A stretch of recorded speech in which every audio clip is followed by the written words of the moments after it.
Bonjour à toutes et à tous, bienvenue sur le plus grand terrain du bassin minier hors zone sur Télégoël, une émission coproduite avec RBM, la radio du bassin minier.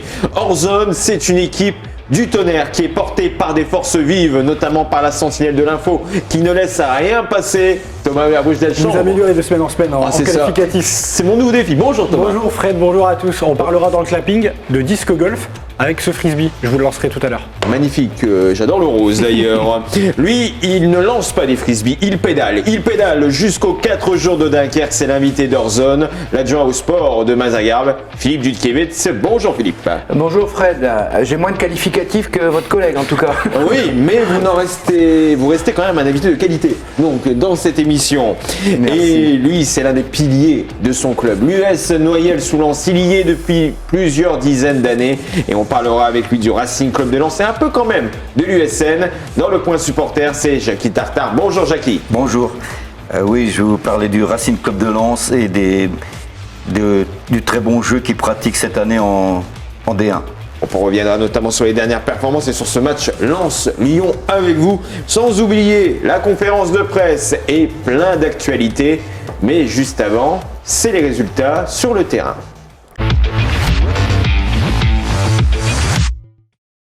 Comme toujours, on commence avec le Racing Club de Lens et la saison du RCL est rocambolesque. Et plus on avance, plus on touche les étoiles. Avec une équipe de Lens 5e de son championnat, on commence à rêver d'Europe. Mais avant de rêver à l'Europe et notamment à l'Europa Conference League, j'espère que je l'ai prononcé dans le bon ordre, il faut penser au championnat avec le match Lens-Lyon qui aura lieu samedi à partir de 21h, un match retransmis d'ailleurs en direct sur RBM. Et on vous rappelle que le match amical prévu la semaine dernière, Lens-Amiens, a été reporté à cause d'un cas de Covid-19. Chez les jeunes, ça se porte bien avec notamment Aaron Akale qui a été appelé pour un regroupement de l'équipe de France des moins de 16 ans. Un grand bravo à lui. Il partira donc en stage avec cette magnifique escouade du 5 au 8 avril donc. Et Thomas, l'actualité nous rattrape dans hors zone. Oui, elle nous rattrape avec Emmanuel Macron qui l'a annoncé mercredi soir, peut-être une reprise du sport en intérieur, une réouverture progressive des salles vers la mi-mai, la mi-juin, la fin juin même, ce sera déjà la fin des saisons, mais on espère peut-être une reprise à ce moment-là. Un autre point, le protocole sanitaire pour la réouverture des enceintes sportives qui accueillent du public, malheureusement il devait se lancer là en début avril, mais c'est toujours au point mort avec la pandémie, donc ce projet reste en stand-by. On parlera notamment des conséquences de cette allocution avec Philippe Dudkiewicz, donc dans le point invité. Mais juste avant, on parle de ces conséquences de la pandémie avec les filles du VC Arnes qui ont joué 2 matchs en 3 jours. Et oui, c'est allé très très vite du côté du volley club arnésien. Voilà un récap de la semaine. Jeudi 25 mars, premier match, c'était le dernier de la première phase de championnat pour les filles du VCH. Elles ont joué contre Quimper, défaite 3-0. L'équipe bretonne s'est ainsi emparée de la première place du classement. Arnes, la 3e, ce qui l'a propulsé en play-off et parmi les 20 meilleures équipes de France. Samedi, c'était aussi 3 jours après, donc 2 jours après, le premier match de play-off des filles en déplacement à Évreux, leader de la poule B, c'est sur ces images, mais là encore les filles de Émilie Hipp se sont inclinées 3-7-1, premier set raté, les joueuses ont repris l'ascendant sur leurs adversaires avant de les laisser filer. Elles poursuivent ce samedi à domicile avec une nouvelle manche face à Levallois, toujours en play-off, Levallois qui a gagné son premier match face à Quimper. Pour suivre la confrontation, rendez-vous sur le live Facebook du volley club arnésien à partir de 19h ce samedi. A noter que Stéphanie Fotso-Motung, qui est internationale camerounaise, a été nommée dans l'équipe de la saison. Exactement. Enfin, à noter du côté du VCH aussi, on a l'arnésienne Camille Tillet qui participe avec l'équipe de France U16 au tournoi européen de volleyball WEFSA à Chiavenna en Italie. Des matchs à suivre en direct sur internet avec ce soir un joli match Italie-France. On sera donc derrière notre PC. On va aussi revoir le HVB samedi. Les hommes de Loïc Bouanda n'ont pas joué depuis quelques semaines à cause de cas de Covid, mais ce samedi, ils font leur retour sur le parquet. Ils affrontent à l'extérieur le leader Avignon à la salle Champfleury. Coup d'envoi à 18h, match à regarder et à commenter en live sur la chaîne YouTube du Hard Volleyball. Et pour les plus jeunes, sachez que les mercredis, et selon le temps et les conditions sanitaires, des séances de green volley, du volley sur l'herbe, en anglais dans le texte, sont organisées aux abords de la salle Maréchal.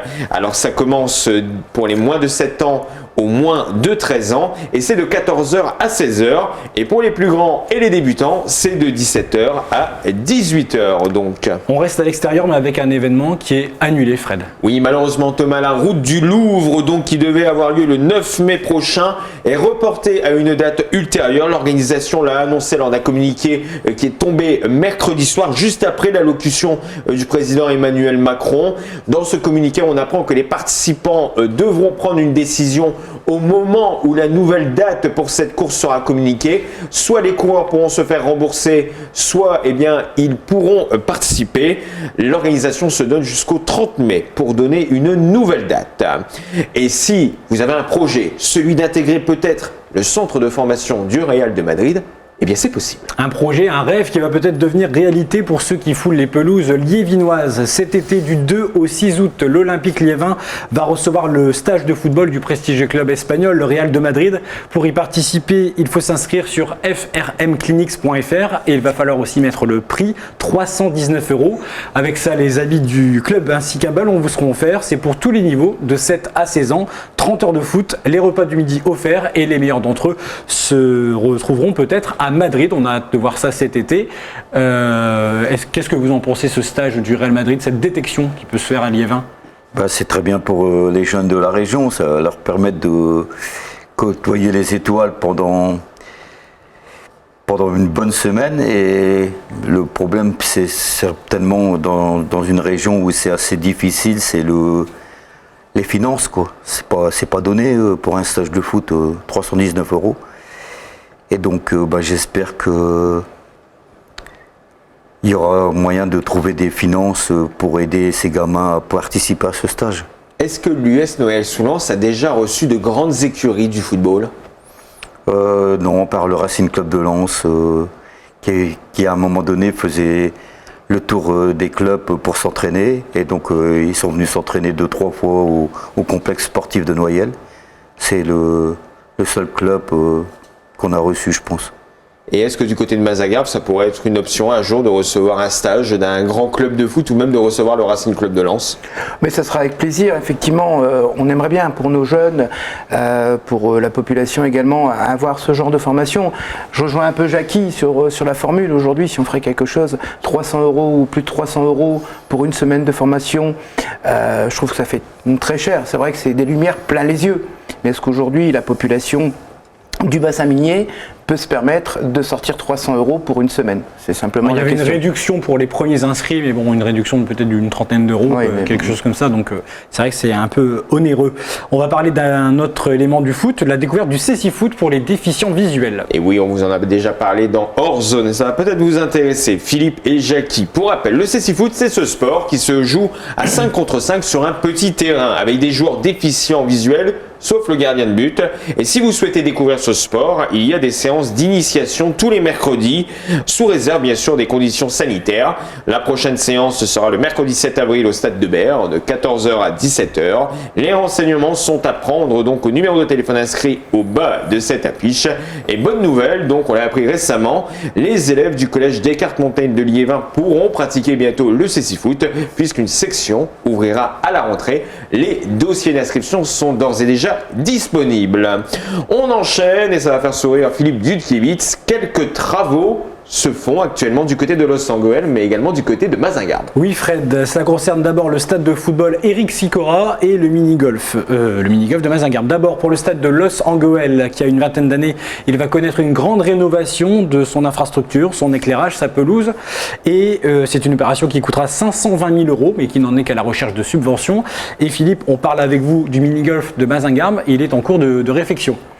Tout à fait, ce mini-golf, on a pu déjà l'utiliser en juillet-août l'année dernière, on l'avait remis en état, mais là on a avancé beaucoup plus puisqu'on a décidé de rengrayer tout ce qui était au-dessus, de refaire de la couleur, de mettre des couleurs vertes, bleues et rouges pour les difficultés et on espère, sur les conditions sanitaires, de pouvoir le rouvrir très rapidement. Peut-être même pour ces vacances de Pâques qui ont été décalées, malheureusement, donc on ne sait pas trop, mais effectivement, d'utiliser la population pourra revenir à nouveau, comme en juillet-août, on a été débordé puisque beaucoup de choses ne fonctionnaient pas sur la région, et on a été victime de notre succès, puisqu'il y avait une queue importante pour dire de pouvoir utiliser ce mini-golf. Tout à fait. Donc voilà. Donc, et il y a d'autres structures qui bénéficient aussi de travaux? Alors aujourd'hui, on fait notre terrain de tennis extérieur.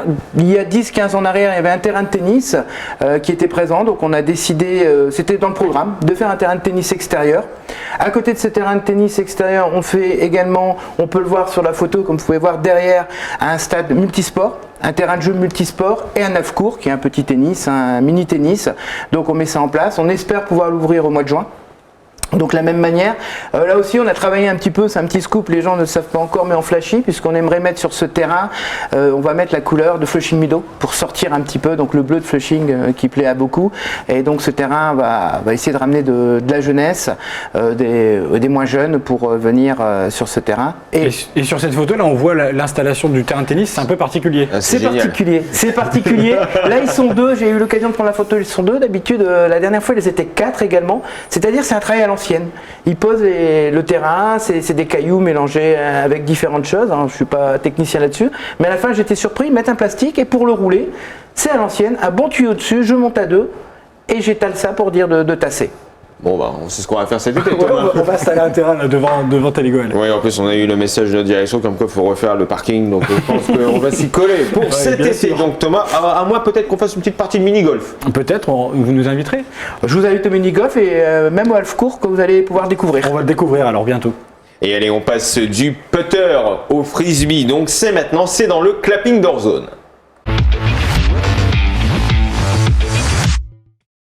Alors Fred, connaissez-vous un sport qui se joue avec un frisbee? Par hasard, l'ultimate. Oui, allez, je vous fais une passe. Magnifique Thomas. Super. Il y a donc l'ultimate qui se joue sur un terrain entre deux équipes, mais il y a aussi le disque golf. C'est le sujet du jour. Les parcours en extérieur sont très appréciés en ce moment et ils se développent de plus en plus dans les parcs, mais également sur les terris. Et nous avons rencontré à cette occasion les nordistes qui s'exercent sur le terri de Buis-les-Mines. C'est un reportage de Thomas Verbouche-Delchambre pour Télégoal. Les sports en extérieur ne subissent que très peu les contraintes du contexte sanitaire. Et parmi eux, le disque golf est pratiqué de plus en plus sur notre territoire. Activité où il suffit d'une panière métallique et d'un frisbee, ces terrains de jeu se développent, comme ici à Buddy-les-Mines, au Terri des Deux, où les nordisques s'entraînent. Là, ils viennent de finir les travaux, donc signalétique et zone de départ du coup. Depuis 4-5 mois maintenant, on vient de finaliser les travaux après de longues années de travail justement forcé un peu avec la ville pour pouvoir avoir un parcours qui soit de haute qualité. 18 trous comme au golf que Romain, 4e joueur français, connaît par cœur. Les sportifs peuvent s'exercer également à Vingles, à Nessoullens ou encore plus récemment à Liévin. Faut-il encore que les parcs ne soient pas trop prisés par le public attiré par le retour des beaux jours. Olivier, membre du tout premier club formé à Olin en 2009, explique de loin sa technique de lancer. Le premier lancer, c'est ce qu'on appelle souvent le drive en fait. C'est ce qu'on appelle le drive de toute façon. Et donc le but c'est d'aller le plus loin possible, de se rapprocher le plus possible du panier. Là pour cette distance-là, je vais prendre une approche ou un putter. Parce que bon, la distance est adaptée. Ah, pas assez haut. Mais ça avance quand même. Le parcours buligeois permet d'explorer différents reliefs tout en ayant des cibles plus ou moins difficiles à viser. Un des points emblématiques est le sommet du terri avec une panière en contrebas. Mais avec un vent vigoureux ce jour-là, les disques s'envolent bien loin de leur objectif. L'objectif c'est d'envoyer un gros cachou juste en face quoi.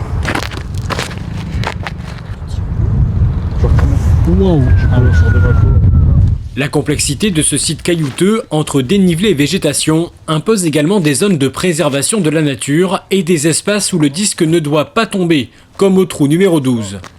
La particularité de ce trou-là, c'est qu'il y a un grand passage donc, de cratère, ce qu'on appelle nous le cratère. Donc c'est vrai qu'il y a un grand passage de zone obi, c'est-à-dire que d'ici là, la rupture de pente jusqu'à la rupture de pente de l'autre côté là-bas, c'est une zone qu'on doit traverser en fait. On doit passer au-dessus de cette zone-là avec le disque. Si le disque tombe au milieu, en fait, le joueur va rejouer d'un endroit qu'on appelle nous la drop zone.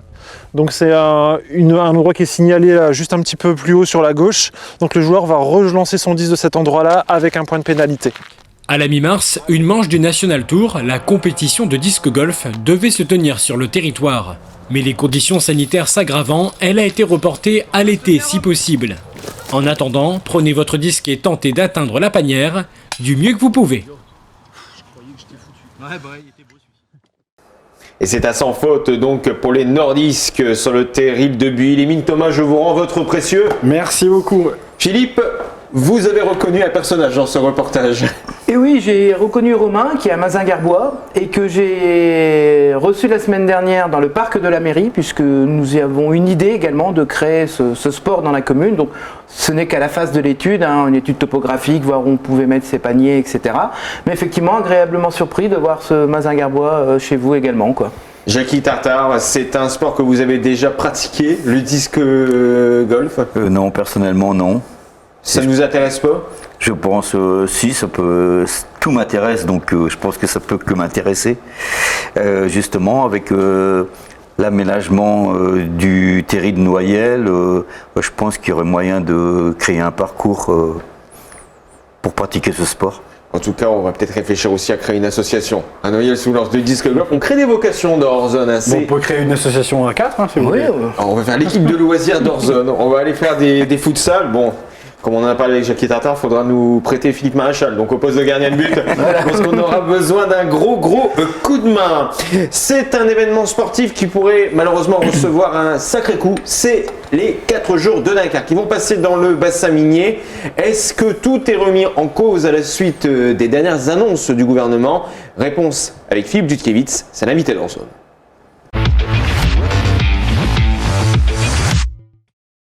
Philippe Dutkiewicz, vous êtes adjoint au sport à la ville de Mazingarbe. Vous êtes notamment l'un des responsables du passage de la ville de Mazingarbe comme ville-étape des 4 jours de Dunkerque. Ce sera, si je ne dis pas de bêtises, normalement le 7 mai. 7 mai. Tout à fait. Donc, on a entendu l'allocution du président de la République qui a annoncé certaines nouvelles, notamment pour les stades et pour les lieux qui accueilleront et qui ne peuvent plus accueillir de public. On l'a vu avec Thomas Verbouche-Delchambre. Très clairement, est-ce que les 4 jours de Dunkerque sont menacés aujourd'hui? Alors aujourd'hui, vous répondre s'ils sont menacés, je dirais oui. Ce matin, tout de suite au réveil, à 8h, j'appelais le responsable de sécurité des 4 jours pour savoir où ça en était. Il était comme moi, le discours d'hier, on n'en sait pas trop. Nous, c'est une grande déception puisque le ville-départ des 4 jours de Dunkerque, c'était une fête sur 2 jours, une fête cycliste, une fête sportive, une fête pour la population sur 2 jours. Et là, effectivement, on se pose beaucoup de questions. Et qu'est-ce qui était prévu justement par la ville de Mazingarbe pour cette journée spéciale? Est-ce qu'on avait décidé de mettre les petits plats dans les grands? Oui, comme on dit, on avait prévu le paquet à ce niveau-là, puisque la veille, déjà on commençait la veille. La veille, on avait prévu une course de gentlemen, c'est-à-dire la course de gentlemen, ce sont des anciens cyclistes de notre région, avec des animateurs qui sont dans cette association. Je vais prendre un exemple, un concurrent entre guillemets à RBM, France Bleu Nord, avec Christian Palka, qui fait partie de cette association. Beaucoup de gens connus, donc une fête cycliste de 10 km. Également, on a prévu on a le podium de la région qui est là. Donc on avait prévu une animation musicale dessus, des concours de vélo fleuri, ce qu'on connaissait auparavant pour les enfants des écoles, etc. Vélo fleuri. Et là, justement, même pour la veille, toutes ces festivités qu'on avait prévues, c'était les vacances scolaires. Et aujourd'hui, avec ce que nous a dit Macron hier, c'est qu'effectivement, il y a un souci, étant donné que ce n'est plus les vacances scolaires. Comment une ville comme Mazingarbe a-t-elle réussi à recevoir les 4 jours de Dunkerque? Est-ce que ça fait plusieurs mois, plusieurs années que vous travaillez dessus ou ça s'est fait assez rapidement? Non, depuis l'année dernière. On travaille dessus depuis l'année dernière. C'était une envie de la commune de développer tout ce qui est le sport dans la commune. L'amener, il y avait déjà pas mal de sport, l'amener à un autre niveau, que l'on soit connu et reconnu pour le domaine sportif. On avait travaillé l'année dernière. Par hasard, on a rencontré une personne que je connaissais, que notre DGS connaissait, qui est le responsable, il s'appelle Joël, qui est le responsable niveau sécurité, MSO, donc c'est la sécurité des 4 jours de Dunkerque, pas mal de choses. Et effectivement, on a discuté avec lui. Et on a eu l'occasion de rencontrer le vice-président, qui est M. Huisman, qui est le vice-président des 4 jours. Le courant est bien passé. Je pense qu'il y avait cette envie de faire, l'envie de Mazingarbe d'avancer. Ils l'ont ressenti. M. Huisman l'a ressenti. Il a dit, allez, banco, on y va et on fait quelque chose. Est-ce qu'il y avait de grandes équipes qui étaient ou qui sont prévues au départ des 4 jours de Dunkerque? Qu'est-ce que ça représente les 4 jours de Dunkerque pour vous? Les 4 jours de Dunkerque, c'est déjà des souvenirs quand j'étais gamin.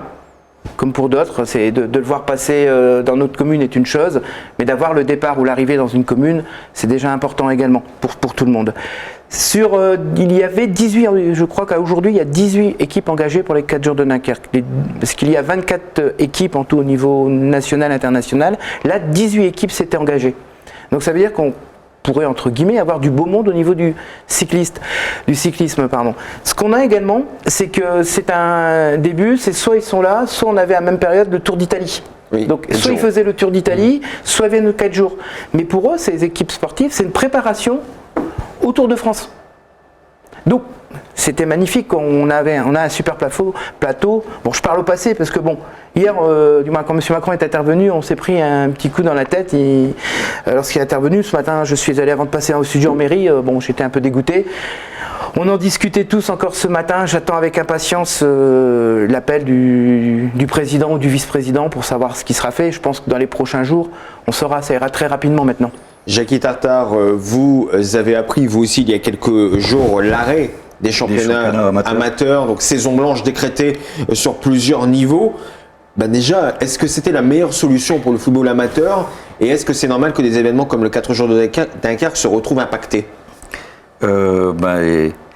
Dire que personne maîtrise aujourd'hui la pandémie, donc les bonnes solutions, personne les maîtrise. Donc, mais moi je pense que tout ce qui est dehors, plein air, c'est pas normal d'arrêter des compétitions. Il fallait faire reprendre les championnats de foot? Pour moi, oui, dans la mesure où en professionnel, ils ont continué les compétitions, qu'il y a certaines catégories qui ont continué les compétitions.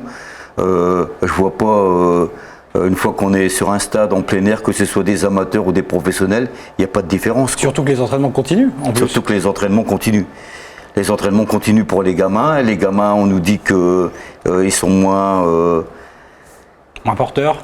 Porteurs par la pandémie. Ils sont porteurs, mais voilà, ils sont à l'air libre. En plus, les gamins peuvent s'exprimer et tout, et je vois pas pourquoi on empêchait. On n'a pas empêché les gamins d'aller à l'école, alors que c'est dans des classes fermées, et on empêchait les gamins, à un moment donné, de faire du sport et de s'exprimer à l'extérieur. On rappelle quand même que 2 championnats sont encore sous le coup d'une réflexion, à savoir le championnat national 2, la 4e division masculine, et le championnat 2D2, la 2e division féminine. Le COMEX et la Fédération française de foot se réuniront très bientôt. Il y avait une question pour Philippe. Où est-ce que doivent passer les cyclistes à Mazingarbe normalement si l'événement a lieu? Alors nous avons le départ qui se fait de la place Urbaniac, la place centrale de la commune. Nous avons un tour de 5 km 2 en promenade, c'est-à-dire qu'on a fait un parcours avec les 4 jours de Dunkerque ils sont en centre-ville. On a voulu absolument qu'ils passent dans les cités minières. Donc ils vont passer dans les cités minières, donc 5 km 2 de parcours. Donc là ils seront limités à 30 km/h, ils ne pourront pas aller beaucoup plus vite. C'est vraiment... sur quel type de revêtement? C'est du bitume, c'est du bitume, c'est une route tout à fait normale. Donc ils vont passer dans la commune, ils vont aller ensuite sur Vermelles, Noël-et-Vermelles et vont revenir à Mazingarbe là en mode course. Ils vont passer à côté de la ferme du Puich. Tout à fait, à côté de la ferme du Puich, où j'espère vous accueillir, franchement, vous accueillir avec grand plaisir. Donc pour que soyez là pour ce jour de départ, et la ferme du Puich est juste sur la ligne de départ, donc vous ne pourrez pas être mieux placé. Ce que je voulais dire, c'est qu'aujourd'hui on parle de plus en plus, on parle du mot huis clos pour tout ce qu'on fait, etc. Moi je vous avouerai franchement, à ce jour, je préférerais que ces 4 jours soient reportés à une date ultérieure ou l'année prochaine et qu'on puisse y participer, que de faire un huis clos. Un huis clos, si j'ai pas de public ou très peu de public, c'est pas ça. Aujourd'hui, ce qu'on voulait faire, c'est une fête. Et cette fête, si je n'ai qu'un départ sans spectateurs où les gens peuvent pas bouger, faire une fête la veille ou quoi que ce soit, franchement, en me levant ce matin, je me suis dit, autant avoir un report que de faire ça à huis clos, quoi. Puisque... Dernière question, Philippe Jutkiewicz. Juste avant cette émission, vous nous aviez confié à l'équipe que vous préférez un report à l'année prochaine plutôt qu'en octobre, comme le fait par exemple le Paris-Roubaix. Pourquoi? Déjà au mois d'avril ou au mois de mai, le Paris-Roubaix, le temps n'est pas toujours de la partie. L'hiver, au mois d'octobre, on peut commencer à avoir des gelées, etc. Donc c'est aussi bien pour les gens, pour faire une fête à l'extérieur, c'est moins évident. Il pleut plus souvent, hein. On est dans la région malheureusement où il pleut pas mal. Et en même temps, une chose de dangerosité pour les cyclistes. Puisque si le terrain est glissant, s'il y a du gel, s'il y a beaucoup de pluie ou quoi que ce soit, ça peut être dangereux également pour les cyclistes. Les 4 jours de Dunkerque sont donc en terrain glissant actuellement. C'est ça. Par Joli. contre, un mois après, il y a un autre événement à Mazingarbe qui pourrait, lui, peut-être avoir plus de chances de se maintenir. Voilà, donc tous les jours, depuis janvier, on avait beaucoup de choses de prévues. Janvier, j'avais une course également cycliste où on avait sur Mazingarbe une course élite qui devait avoir lieu, qui a été annulée 2 jours avant. On s'est dit, bon, c'est pas grave, on va rebondir, il y aura les 4 jours de Dunkerque. On arrive à un mois et c'est pareil, on se dit, mince, on est trop proche. Là, nous avons le dimanche 6 juin, le premier Urban Trail de la commune de Mazingarbe. Qu'est-ce qu'un Urban Trail? C'est tout simplement une course où les gens peuvent courir, peuvent marcher. Ça permet de visiter la commune, de visiter nos infrastructures, de passer dans les écoles, dans les salles de sport, dans notre mairie qui est classée patrimoine de l'UNESCO. Donc effectivement, on attend beaucoup de monde. Et on peut déjà s'inscrire? À partir d'aujourd'hui, c'est pas un poisson, hein, c'est le 1er avril, mais à partir d'aujourd'hui, le site est ouvert. Le site est www.njuco. Ce site, les coureurs le connaissent. Quand vous inscrivez, que ce soit vous parliez tout à l'heure de la course sur Liévin, Oui, la route du Louvre. La route du Louvre, on s'inscrit sur le même site. Donc c'est un site où tous les coureurs connaissent. On espère qu'on aura du monde, puisqu'on sera à la sortie, peut-être, ce que nous a dit, à partir du 2 mai, la France revit normalement. Donc on croise les doigts, je sais, c'est voilà, ce qu'il nous a annoncé. Donc d'avoir cette première sortie qui se fera ici au 6 juin, avec une visite de la commune. D'où la nécessité de créer une association sportive d'hors-zone, donc avec les journalistes de la rédaction. Merci Philippe Dudkiewicz, adjoint au sport à la ville de Mazingarbe. Et on va continuer à débattre sur les clubs du secteur et notamment sur le club numéro 1, le Racing Club de Lens. C'est dans le point supporter et c'est avec Jackie Tartare.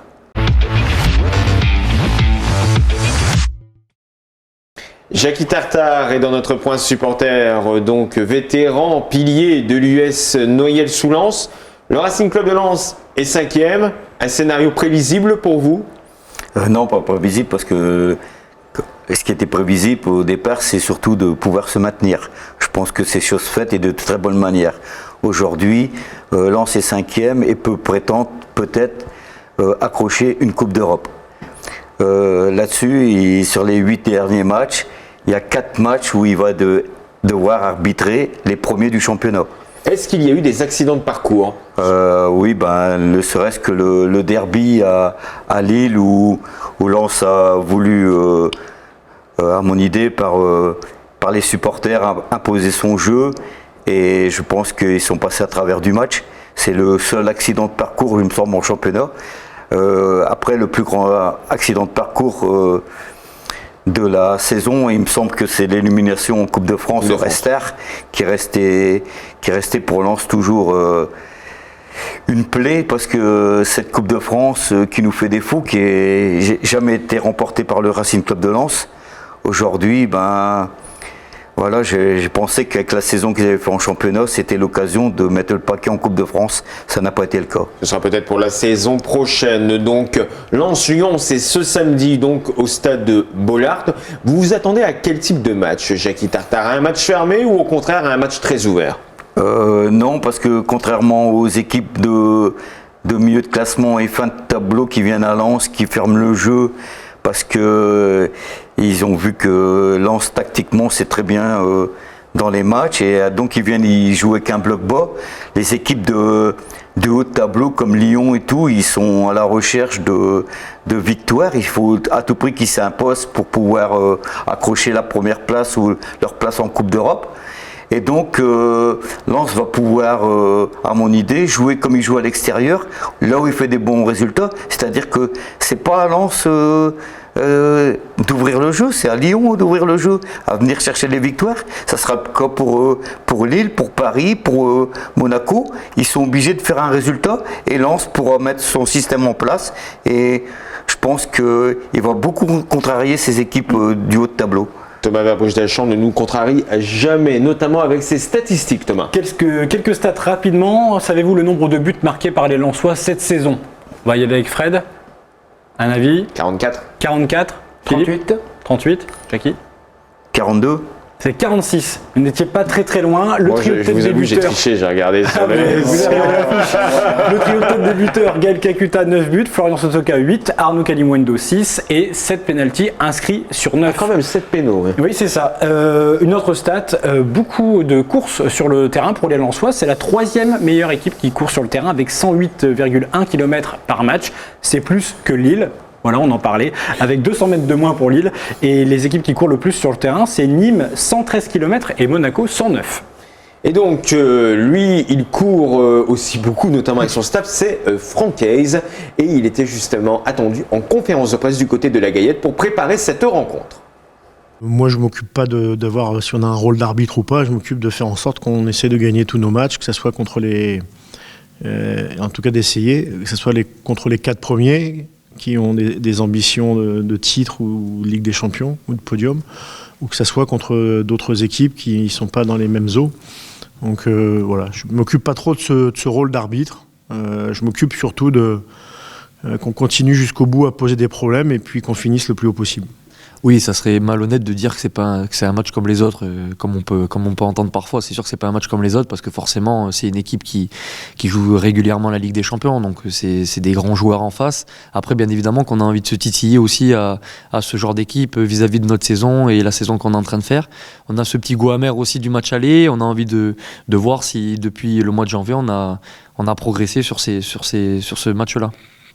C'est une équipe qui est si on laisse des surnombres dans certaines zones du jeu, ou on laisse des joueurs libres dans certaines zones du jeu, avec leur qualité technique, leur qualité de déplacement, on est vite en difficulté et c'est ce qui s'est produit au match aller.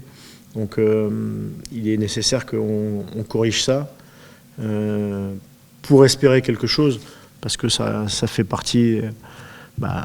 le classement il est assez clair, comme on en a parlé, des 4 équipes qui sont au-dessus.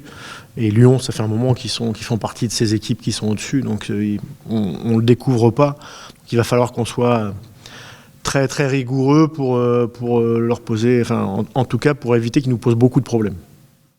Un grand merci à la rédaction de Télégoël pour ces images. Donc voilà, hors zone, c'est terminé. On vous rappelle quand même Lens-Lyon ce samedi à 21h. Un match à suivre en direct en intégralité sur RBM et RBM996.fr. Thomas, merci à vous. Merci à vous, Fred, c'est toujours un plaisir. Un petit prono juste pour ce week-end? Allez, un partout. Un partout, ok, match serré. Et on va demander également le pronostic à nos invités. Philippe Dudkiewicz, merci à vous pour votre venue. Adjointe au sport de la ville de Mazingarbe. Un prono pour Lens-Lyon? 2-1 pour Lens. Et Jackie Tartare de l'US Noyel sous Lens.